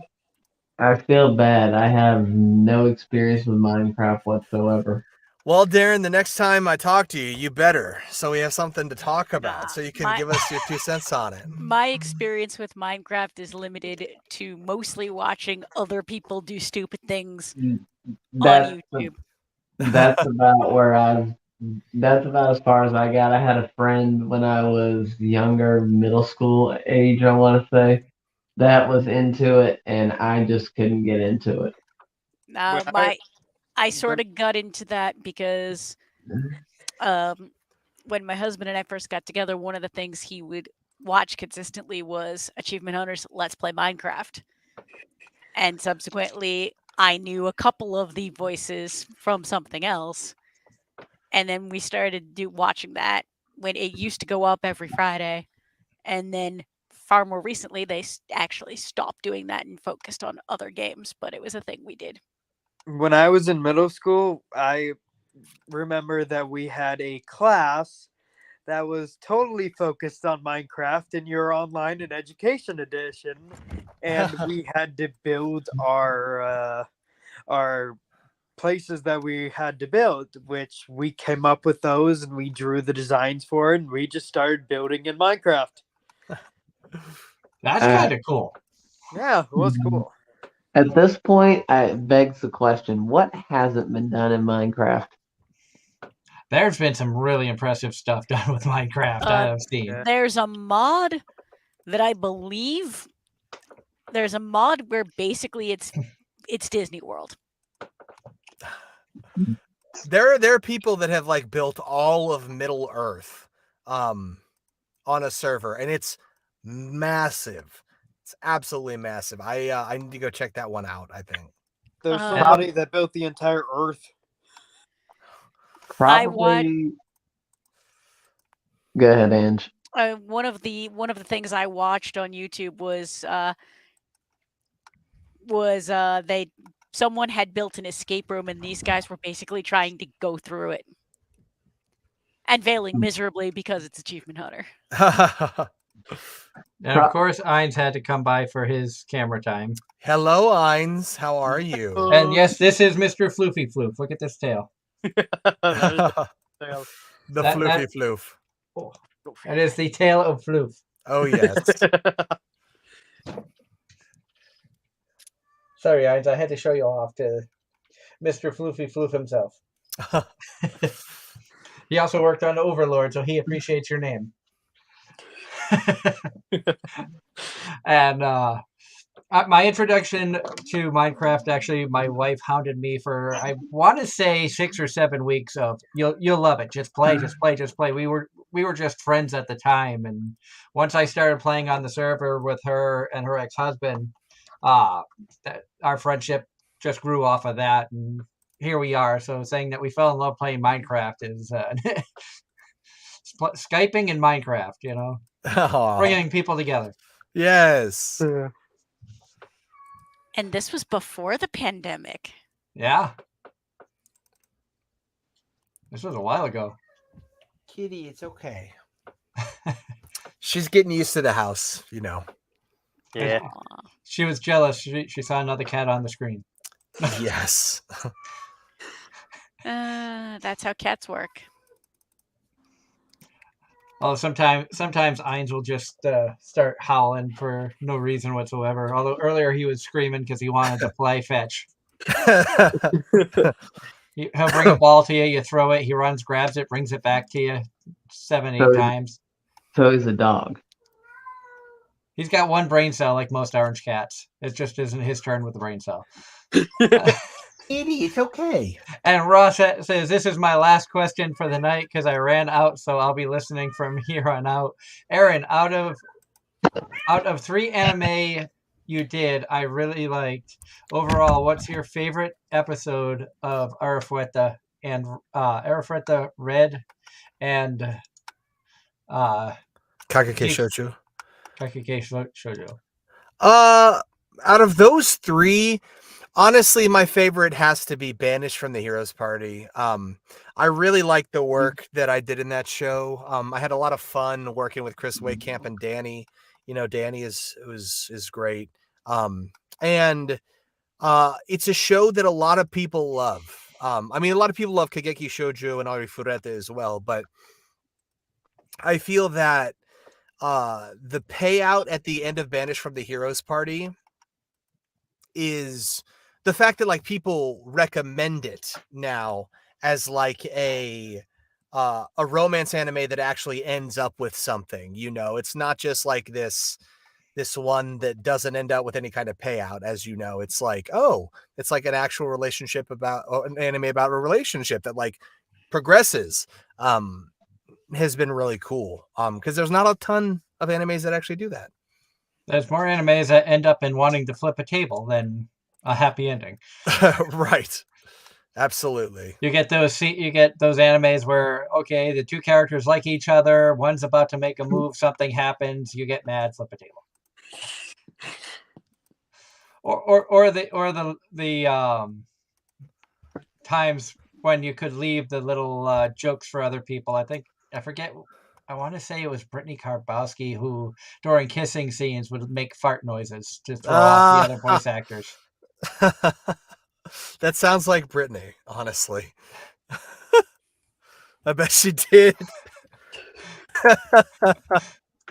The bombs now I've heard that you're not allowed really to leave bombs anymore because there was 1 or 2 times when a bad bomb got missed by the editor and left Yeah, in. that was unfortunately before my time at Crunchyroll and Funimation. But yeah. The audio engineers are very strict about stuff like that, which I totally understand. Yeah, because there are sometimes I've heard stories about some of the bombs that were left that you don't want getting out on the DVD. Unless it's something fitting into a show like Interspecies Reviewers or one of those sketchy shows. Not so much sketchy show, but controversial shows. Right. I have actually never been a part of any of those controversial shows. Senko walks the line, but it never tilts in that direction. I think it'd be a challenge, and I think it'd be fun. So, if any director is listening, I would love to be cast on one of the weird shows. And if anybody picks up Interspecies Reviewers and wants to actually dub it, Funimation started and it was like, nope, we made a mistake. Drop it. Oh, did they? Yeah, Yes, they did. They dubbed the first episode actually aired. I remember watching the first episode in English. Episode 2 was supposed to come out, and after episode 3 was in the process of being recorded, they dropped everything, saying this is not the manga that we signed up for.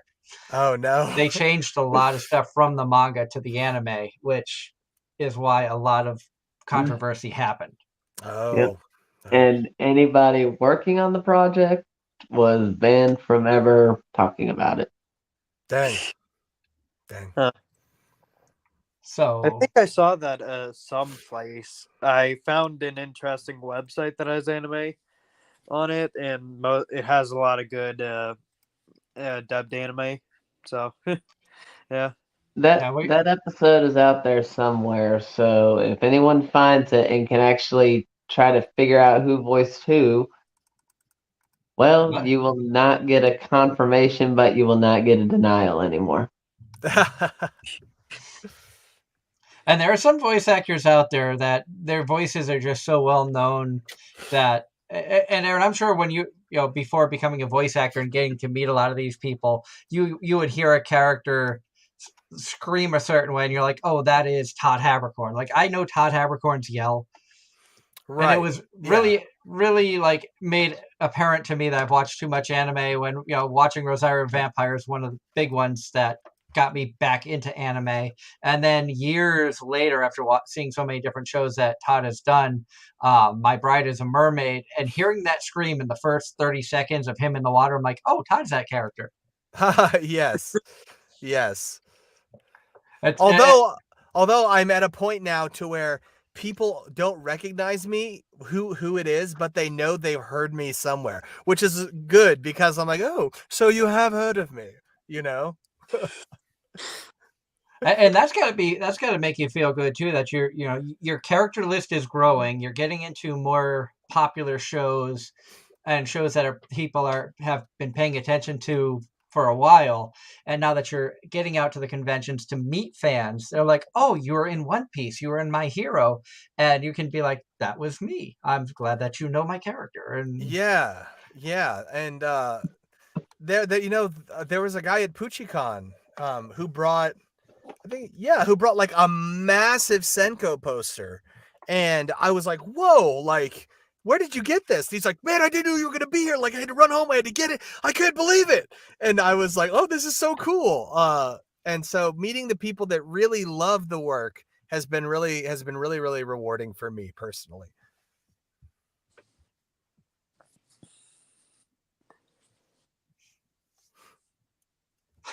Sorry, you got distracted by Ross's comment here. Yup.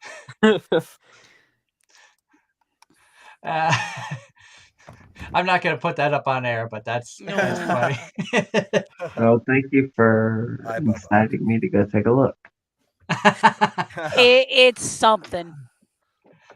Ross is good about derailing the show lately. He's been really good about this, and Yep. I love the fan interaction, which not knowing how big of a there's a It's corgi. Pancake. Oh, Hello, He's Pancake. big. cute. He Yeah. stinks.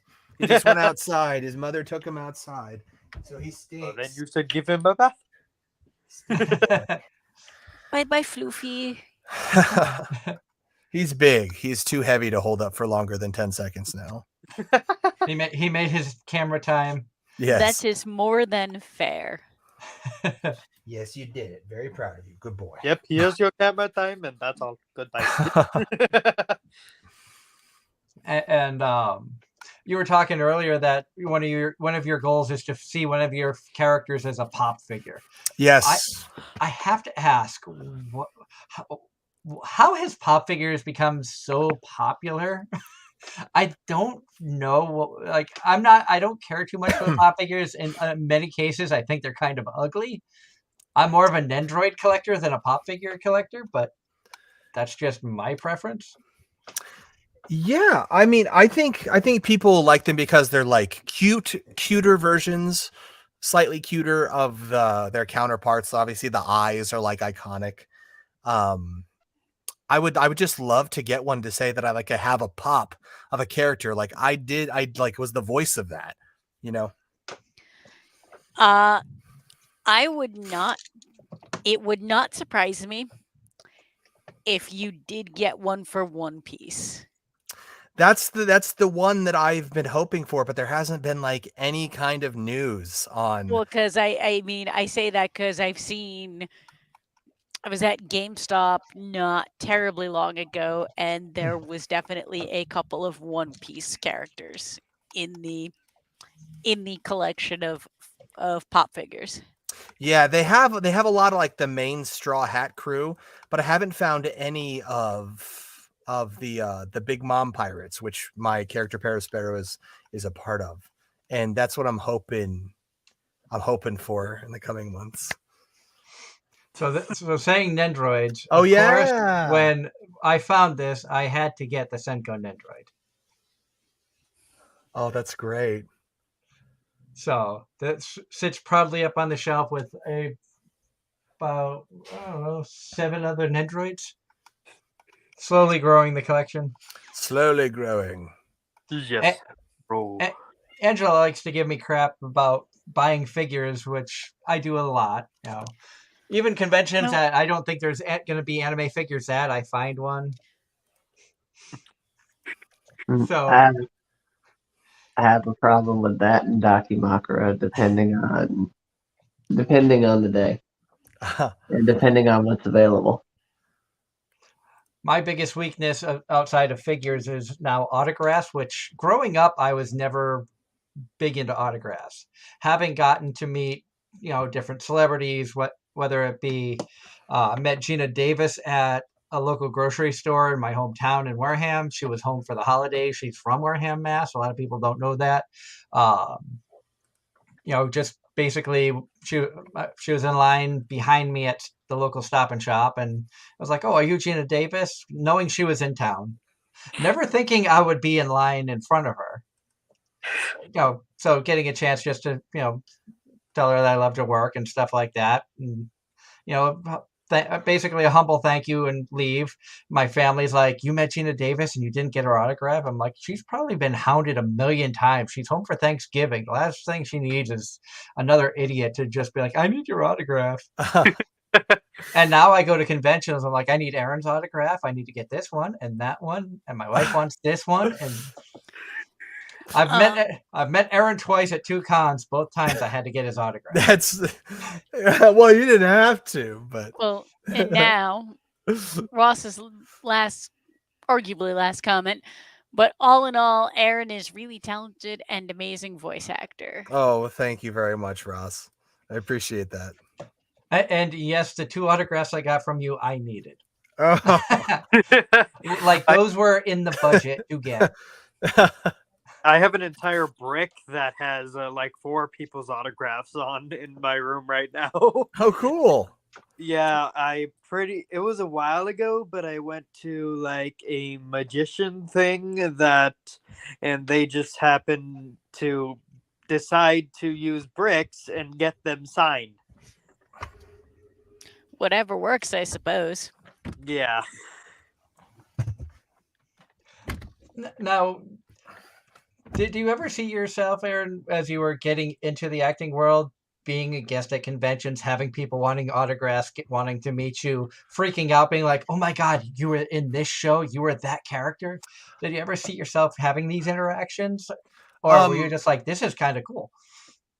I mean, it was never like a main goal of mine to get to conventions. I just want to do the characters justice that I voice. And I think with that, with putting in the work for things like that comes like a really good fan base. And I never expected to like get to conventions so quickly in my career. And I'm very thankful every day that I get to do this, and it's something that people enjoy, and that, you know, it's like, because not every voice actor gets to go to conventions. It's something that like I don't take for granted at all, and I know that it's something that everybody can do. So I'm really excited that I get to be one of the few that do. Yeah. And I know, like, personally for me, it was a blast getting to meet you in Pennsylvania for Puchi Con. Yeah. And you blew me away. I'm not gonna lie. It caught me off guard when I was like 2 tables away. You looked up, even with masks on. You're like, "Hey, how you doing?" Like you knew who I was from tables away, and it caught me off guard. So that was really a cool experience for me. So I humbly thank you for that. Yeah. No, I mean, you know, we had had our thing prior to that, and like I really enjoyed it. So of course I was gonna say hi to you. And you know, again, getting a chance to hang out with you and be table mates in New Jersey. I've helped my wife with her artist's table for years.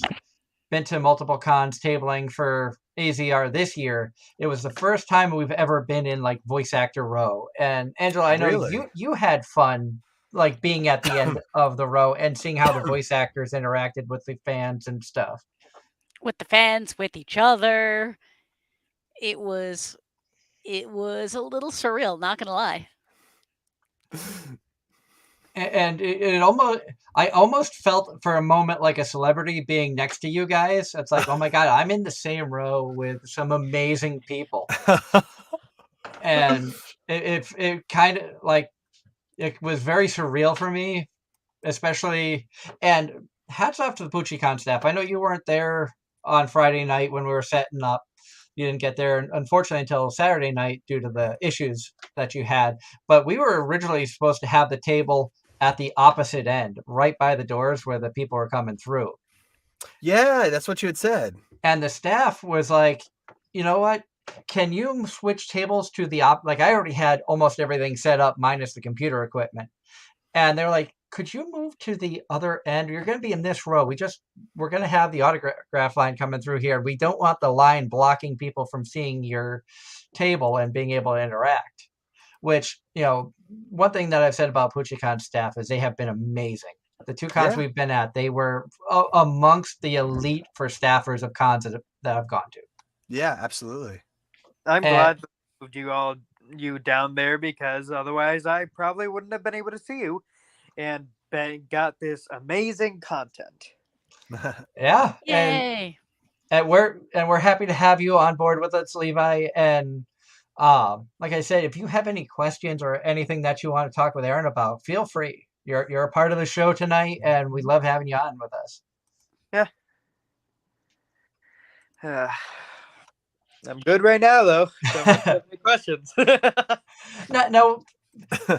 As an attendee, Levi, you said PuchiCon was your first con.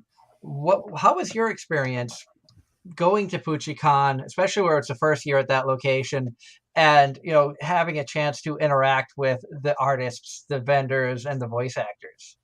Well, at first I thought it was going to be a lot more busy, because I've seen some videos of some anime conventions and stuff like that.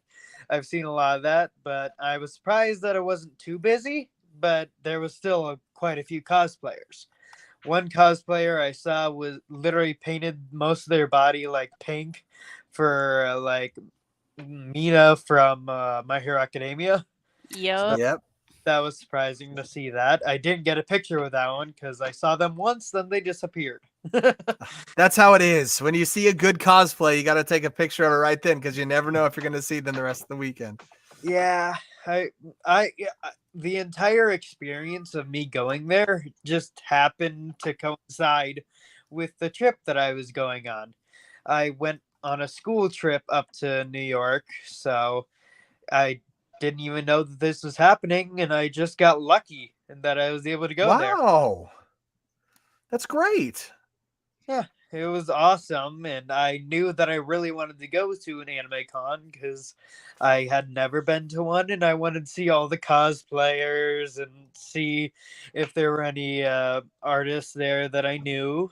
And I happened to see the Kurama voice, which that was awesome. And some people on the other side of the rope, I was actually able to literally just walk up there and talk to them like just casually, which that was fun to do. Yeah. And that's one thing that's cool about like we were saying earlier, the smaller cons. I love a small to mid-sized con because it's a more personal feel. You're not feeling rushed to have to, a bigger convention, they limit the amount of autographs you can get. Anime Boston does free autographs, but you have to be lucky enough to be one of the first 100 people to get a ticket for said voice actor. You can only get up to 2 tickets per day and hope that you can, and even then sometimes you're not always guaranteed, and then there's a wait listing in case there's extra time or whatnot. A smaller con like Puchi Con, like AAC, and some of the other ones where you don't have to worry about tens of thousands of people. You might have 1,000 or 1,500 or 2,000 people, or even less than that. You're able to go up because there's a lot of times, Aaron, even on Sunday, you had some downtime at the table waiting for more fans to come up, and anybody could just walk up and start a conversation. Yeah. And I'm sure as a voice actor, you love the interaction with the fans as much as they love the work that you've done. Yeah, I do. I get bored if people don't come up and talk to me. So if you're ever at a con and you see me sitting there without anything to do, just come talk to me because I'm there for the fans. I'm there to talk anime and talk whatever. Just as long as it's not like 3 hours. I'll probably get pretty tired if I'm talking for 3 hours. But normally I don't sit at the table that long anyway. Yeah. And has it been fun to be a part of different panels at conventions now, doing voice acting panels? Mm-hmm. You were talking about you did some game shows and stuff like that. Yeah, panels are like one of my favorite things to do because it's because they're always different. Like you're going to give the same information in some of them, but the questions that come in from the attendees are always going to be different, and they're all going to have their own journeys on things. And that's one of the things that I really enjoy about the panels at the cons, especially the ones where like the attendees are very interested in information. Oh yeah. And so what's the most interesting cosplay that you've seen at a convention? Oh man. A couple of years ago, I was at Dragon Con, and I saw it wasn't really impressive as much as it was hilarious. There were a bunch of people that were dressed up as Jimmy Buffett from Jurassic World, where he's like running from the pterodactyl, and they all had the same shirt and the margarita glass, and they all had the glasses and the hat, and it was like they had so many of them that they ended up having like a Jimmy Buffett meetup. And there was like 100 Jimmy Buffetts that were running around Dragon Con with the same shirt and the hat, like running from the pterodactyl. And it was so funny. It was so funny. That does sound funny. Now it would have been better as if they had some of the inflatable T-Rexes chasing behind them. Yes. Yeah. No, I think there was like maybe one or two. That you mentioned it. Oh, God.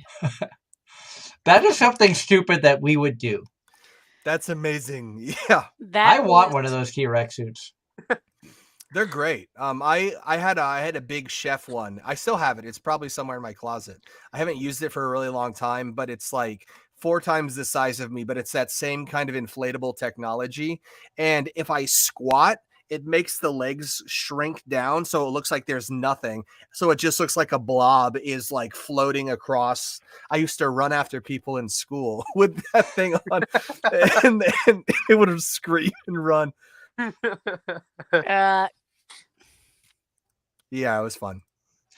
Not something that just came through my mind. We were talking about isekai and stuff like that earlier, and YouTubers. There's a YouTuber that I watch that plays a bunch of different computer games, and I'm not sure what the name of the game is. It's like a shooting game that he plays with his friends, and they have cards that they select, and they get abilities based on which card they select. One of them was called Truck Bullets, and the YouTuber name is Jerome ASF. He also has Jerome ACE. I think it was on his ACE channel that they were playing this game. And Dropsy, one of his friends, was like, "Oh, great! Now we got Truck-kun." And they switched to the clip from Zombieland Saga, the opening scene where the girl gets hit by the truck and like shows like the 4 different theatrical versions of her getting hit. And I'm like, Jerome never talks anime on his channel. I think the only one I think on the channel that I knew was somewhat interested was Dropsy. So the fact that they actually had their editor incorporate an anime clip in caught me off guard. I'm like, that's just awesome. And it's a show I've seen and a scene that we've made fun of on the show many times. I think I know which game it was. Was it called Rounds? I think it's Rounds. Yeah, I've been watching him, so I know that he's been playing. I like watching Jerome. I like watching like Sigils and Sunday and Biffle. I know Biffle's a huge anime nerd because he usually will have like My Hero shirts while he's streaming and stuff. And yeah, anime has gotten so much bigger since I was in high school. It's kind of insane how much it's exploded over the last 10 years. There's some good mods for animes too. And it's gotten to the point of almost ridiculous how 10, 15, 20 years ago, you really didn't see a lot of anime become mainstream, and now all of a sudden it's everywhere. Yeah. Anime became huge. Really quickly. Anime became huge when Anime Boston put an invite out to the New England Patriots and said, any Patriots who want to come to Anime Boston, you're more than welcome, free of charge. And 7 New England Patriots showed up. Yeah, that's awesome. They signed one of the programs, and it got put into the charity auction, and that went for almost $1,000. Wow! Over the summer, I was in Washington D.C. visiting my sister, and we were at this Asian food hall. And the bar at the end had 2 TVs side by side. One was playing a baseball game, Major League Baseball, and the TV next to it was playing Demon Slayer. Ah, very popular show. Both were on mute because at a different stall on the other side of the aisle was playing K-pop music videos. And my sister and I are just kind of laughing about all of this, the dichotomy. And I'm just like, well, this is how mainstream anime is now, as opposed to 20 years ago when I was first getting introduced to stuff. Yeah. And the quality has improved, I would say, significantly over that time as well. Like the industry has changed a lot. Yeah. I've seen some of the old animes, and they do not have that great of quality. So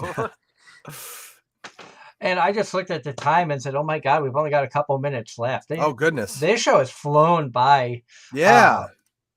Once again, we want to thank our special guest co-host who won the chance to join us, Levi. Thank you so much for coming on. One last thing on this topic, my husband just sent me a screen cap from Twitter. The USC Trojans did One Piece. Did you see that? That's what he just sent me, the screen cap of the Toei Animation Twitter. Incredible. The it's marching incredible. band will perform a 3-song set from One Piece including a song from the film during the opening season game. The Yep. question is, what film? One Piece film Red. Ah, The new one that's coming out. I have not seen that one yet. It has the dub has not hit theaters yet. I don't know when or if it will. But I know that One Piece film Red did insanely well in Japan. And Yep. I know that the songs, I've listened to the songs sung by this singer Otto, who's from Japan, and they are all absolute bangers. So check it out if you haven't. It's great. And Ross, I thank you so much for tuning in. Have a great weekend at the con that you have coming up out in your area. We look forward to seeing the photos that you get from the convention. I know that you said you're going to try to get pass out a couple of our business cards to some of the guests there, which I thank you so much for doing that. You don't have to. I love the fact that you try to help grow us as well and have been a big supporter of the show. I hope you have a wonderful time out there. I know Ross suffers from the anxiety being around a lot of people and stuff, so he's really getting out of his comfort zone for us, which I really wholeheartedly appreciate. And Ross, of course, thank you. You're awesome. Yeah, thanks for tuning in, y'all. It's been great to talk to you. And Just do your Dave, best. and of course, thank you, Aaron, for joining us. Before we let you go, give yourself a shout out anywhere people can find you on social media, shows that you can talk about that you're a part of. You know it as our shameless plugging section. Yeah, so right now I'm working on Sing Yesterday for Me, which is great, a great fun slice of life show. Deals with a lot of like real issues, which is like breakups and like heartbreak and like getting through relationships and things like that. It's really, really great show. I'm in Overlord season 4 right now as Philip Dayton Leia Montserrat, which has been a blast. As well as playing Sparrow in the ongoing dub of One Piece. That's been really fun. You can find me on Twitter at the man Aaron. That's just my social tag. So if you want to follow up, I mostly tweet pictures of my dog, our cats, food, and talk about anime. So if you like those things and memes, it's the place to be at the man Aaron. Yeah. Again, thank you so much for joining us, Aaron and Levi. It was a pleasure having both of you on the show. Look forward to seeing your career continue to grow, Aaron. And hopefully, Levi, we get to see you at more cons in the future. We're continuing to grow our outreach of conventions. Like I said, next weekend we will be at Colossal Con East. Originally not planned to go. Got the surprising email of approved for press, so a 5-hour drive on Friday. Yeah, have fun. And looking forward to next week's show as well. For those of you who want to tune in, I hope that you tune in. We have 2 amazing guests joining us next weekend. A good friend of ours, Ken Irons. I've been wanting to get this guy on the show. He has been a staffer at multiple conventions. He also is a photographer, started his own photography studio recently. He has been the liaison for many amazing voice actors, including he's become good friends with J. Michael Tatum. He's worked for years with AAC. Saw him at Wicked Comic-Con as a staffer.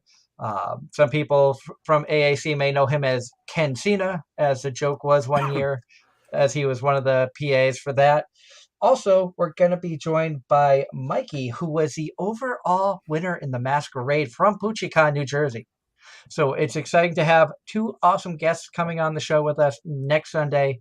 This Wednesday, we'll be doing a show as well. Another 1 hour talking about who knows what. So just come in and join the random nonsense.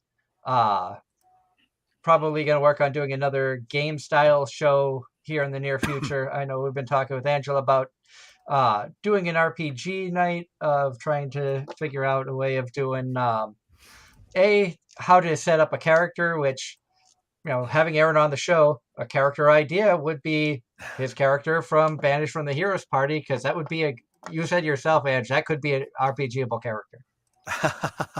Yeah. That was my immediate reaction when you showed me episode 1, but I'd have to go back and actually watch the entire season. But yeah, based on episode 1, I'd honestly build that as a very average rogue. You could probably make anything into like a character in like D&D or anything like that. Which I've actually played D&D a little bit, not much, but I've been doing tabletop role playing for almost 20 years at this point. It's so much fun, and at this point, I look for challenges to do stupid, ridiculous things. Like Bo Fury. Building Maple as a D&D character was that was one of them.